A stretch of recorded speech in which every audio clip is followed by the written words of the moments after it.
wa kuma goko bururi-ini uikaine ta Faith Kipyegon ni akituikire wa kwamukirwo na njira ya mwanya goko bururi-ini ni mutongoria wa bururi hamwe na atongoria angi thirikari-ini. Faith aragikorirwo kana akoretwo agitugwo na njira ya mwanya kuona ati agitugirwo na kimanjika kia muigana wa ciringi milioni 5 hamwe na nyumba ya muigana wa ciringi milioni 6. Faith aragikorirwo akiandikithia rekodi njeru ya kana ya mahenya mita-ini 5,000 rodomwe na 1,500 kahinda-ini ga kiumia kimwe.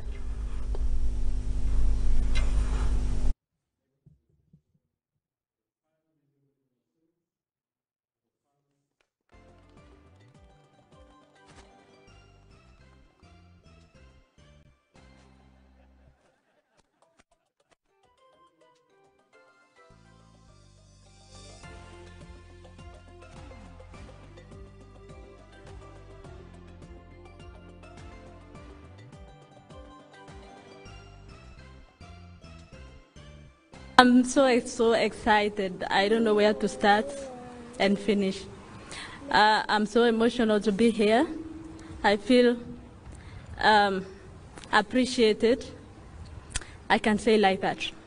To be back home and see this kind of reception is warm my heart.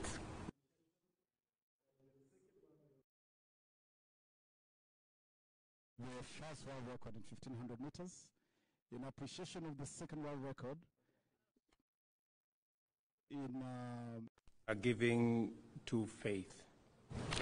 This is part of our affordable housing program. This house in Park Road, if it was built under the normal program, a 3-bedroom house in Park Road would be anywhere between 15 and 20 million. But because we have decided as a government that owning a house should not be the privilege of the rich, it should be a necessity and a right to as many Kenyans as possible. This house has now been reduced to 6 million shillings, and that is what we are paying. And we have a whole write-up about this, Faith. We will make sure that other athletes either buy the houses affordably. If they do well like you, they also get a reward from the government of Kenya. We will be asking them going forward. They can ask for their reward in cash. They can also ask for their reward in kind.